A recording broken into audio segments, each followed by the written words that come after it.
業について質問します。長老のお話を聞く限り、前世で悪業を成した場合の影響は、主に今世での境遇、短命であるとかに影響があるように感じました。性格への影響はどの程度あるのでしょうかという質問です。業っていうのはこのグループで活動するんですね。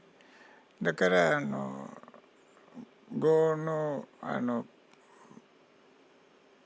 クラスターね、クラスターがあるんだ。単独で一個の業ではなくて、単独一個の業を取ってあげると、そちらの関連のクラスターも増えてくるんですね。だからこのクラスターの周りの業には生命を救うぐらい力がないんですけど、サポートすることはできる。サポートが邪魔することはできるんですね。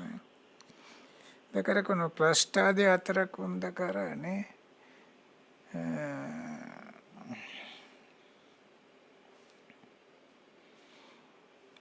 これから今世でやったことは来世で結果出るとか、そういう約束ないんです、業にとっては。だって心には年齢ないでしょうに。心にあるのは条件の話だけなんです。心はずっと0歳なんです。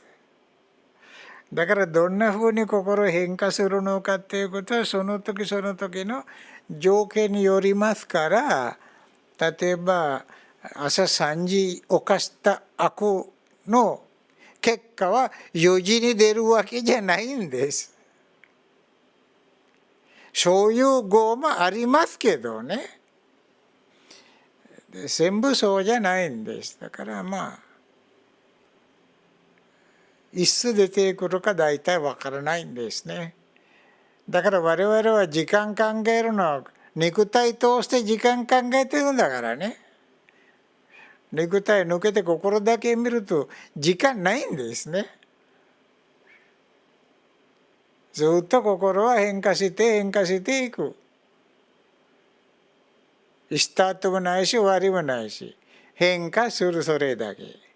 これで変化どんなふうに変化するのかということは業によって、そこで業も大量になるんだから、その条件によってどんな業が当てはまるかということは読み取れない誰にでも。それはお釈迦様はそれは読み取らないんです。読まないんです。お釈迦様はそれは修飾するんです。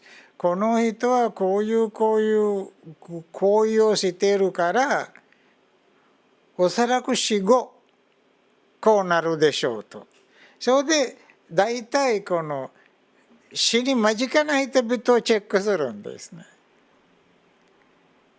それでその人の心からどんな行為をしているかとデータ取ってみて、これの、だから心はいつでも0歳だから、心の中身からいくらでもデータ取れるんです。これ100年前のものだから心が忘れて、忘れません。心に100年ということはないんだから。ですからそういうデータ取って、こんなふうに生き方すると死後おそらくこういうところに行くでろうと推測する。それでその人は亡くなるでしょ。物体がなくなるでしょ、壊れるでしょ。それから次にどこにこの心が回転しているのかチェックするんです。それでお釈迦様私が推測した通りにその人はあちらに生まれてるんだよっていうふうに。だからそういうことでね、お釈迦様はそれは結構推測使っていたんです。先は読めないんです。過去は読めるんです、お釈迦様には。で、先のはもしかするとそうなるだろうとっていうだけですよ。いつだって条件変えれば変わりますね。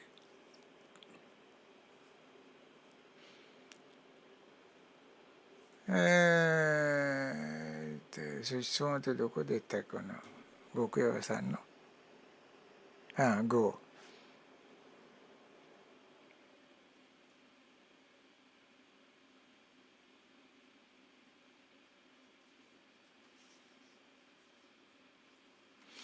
それで性格はどうなろうかっていう。だから性格の場合はこのレペティションなんて言いますか、繰り返し。それによって性格が成り立つんですね。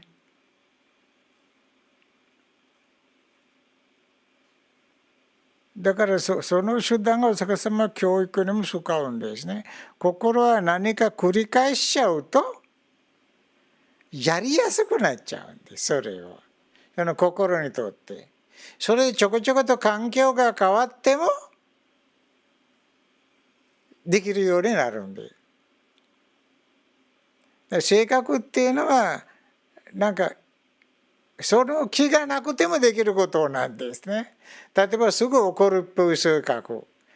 怒らなくちゃと思わなくたってもう簡単に怒っちゃうんです。怒らなくていいのに怒るんですね。なぜかあれはレペティションなんです。繰り返しちゃったんだから心そうなってるんで。だから性格は変える場合も難しいのはそういうことなんです。だから良い性格をレペティションして、リピートして、心にその訓練させて影響をあげなくちゃあかんですね。関係ない例え話を思い出しましたけど、例えばある人が歌を練習する。だからちゃんとピッチを合わせてしっかりともう感情を込めて美しく歌うことはもうものすごく習う。それで音大学にも入って研究して練習してだからそういう人々にとってはこの音程を作るためには必ずバックで楽器があるでしょ。自分で演奏するか誰か演奏するかと、今はコンピューターで機械も音楽出してくれるしね。だからキーノートはそれは出してきて、それ聞いてから音が出るでしょ。それでその人はどこかに行ってハイキングでも行って山でも登って山の上でなんか歌いたくなったと。ギターも持ってない。歌いますよ。ちゃんとキーに合わせてリストに。そうするとあんた演奏がなくても歌えるんじゃないんですか。だからあんなお金かけてオーケストラなくてもいい。それはちょっと困りますね。オーケストラが必要なんです。この人は繰り返し練習したんだから、何の楽器もないところでもその気になっちゃえば音程に合わせて歌えるんです。大したことはないんです。性格ってそんなもんなんですね。繰り返しやったことなん。だから業は業で性格は性格で、業は性格にも影響あるんだけど、性格って言ったらそういうどんな行為が繰り返ったのかということなんです。行為は業です。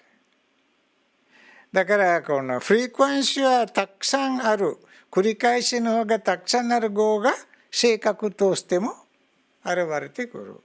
性格とは考えなくたってもうやめたいのにやめられないことは性格なんですね。はい、そんなことです。